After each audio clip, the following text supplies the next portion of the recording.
What inspired you to start your home garden?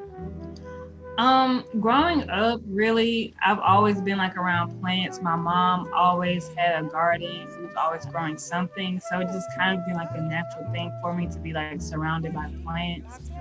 I'm kind of a person like once I get into something, I'm really into it. So I'm kind of, I guess, obsessive. Mm, So that's why it's so much now.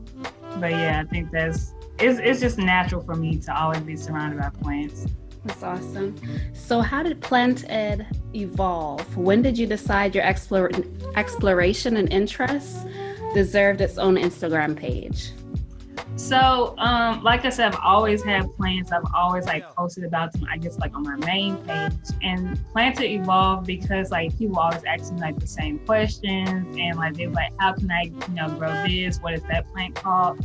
And I was like, let me just dedicate a page to just giving out information that's easy to digest because like even when I look up some stuff about plants, it can be like too much and you get into like the Latin names and like, you get conflicting information. So I was like, let me digest the information that I learned and just kind of give it to people in an easy way they can just pick it up and run with it. So that's how Planted like really started. I was just like, let me just do it because I'm already doing it. So let me do it for real. That's pretty awesome. My partner and I just started to get into plants and just, trying to beautify the space. Mm-hmm. But what would your suggestions be for those who are like interested in getting started? Like, what is the easiest plant to take care of that doesn't really need a lot of like attention? But what do you recommend? The top 3 plants I always recommend to people, number 1 would be like the snake plant. Mm-hmm. That plant is a drought tolerant plant.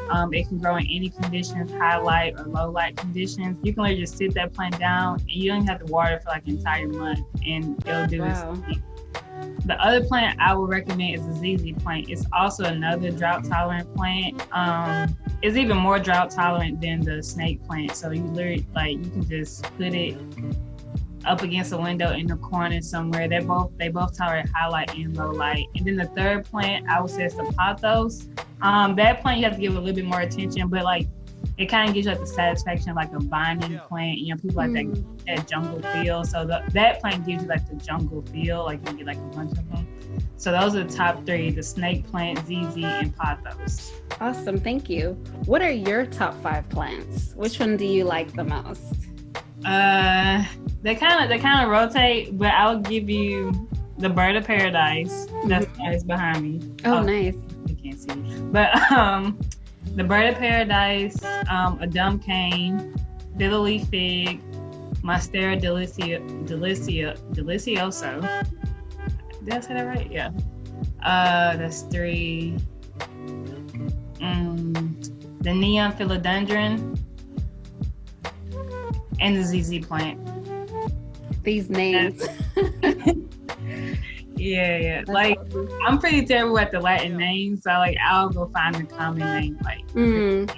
That's what I like. Like the common names are more memorable for me, but I think it's also important to know like the Latin version as well. Just for the education. But I just can't pronounce it. Yeah. No, I understand. How important are plants for mental health? I think they're very important because like it's kind of like calming even if you don't even think about it. Like when you go into a room that's like full of plants, you're like, this room has like a lot of life, and it kind of brings that to you. Well, for me it does. It brings it to me, and like that's why I like being surrounded by them. Because even if I'm having like a bad day, I just look at my plants and just like, that's just beauty. Like you just see something beautiful. So I think that's one thing, to just constantly see beauty and see life. And you kind of learn from plants too, because like I've recently moved and like I've had to figure out a better situation like for my plants. And it's kind of like the same thing with life. Like if you're not growing somewhere in life, you need to move. Get out of that pot you're in, or else you will die, because the plant will die if you keep it in the same pot too long when it's outgrown it. So I think plants are kind of like a mirror of real life, like the best life that that's parallel to like nature. So yeah, that's pretty awesome. I didn't really think of it that way, but if you think about it, like it's so true. Yeah.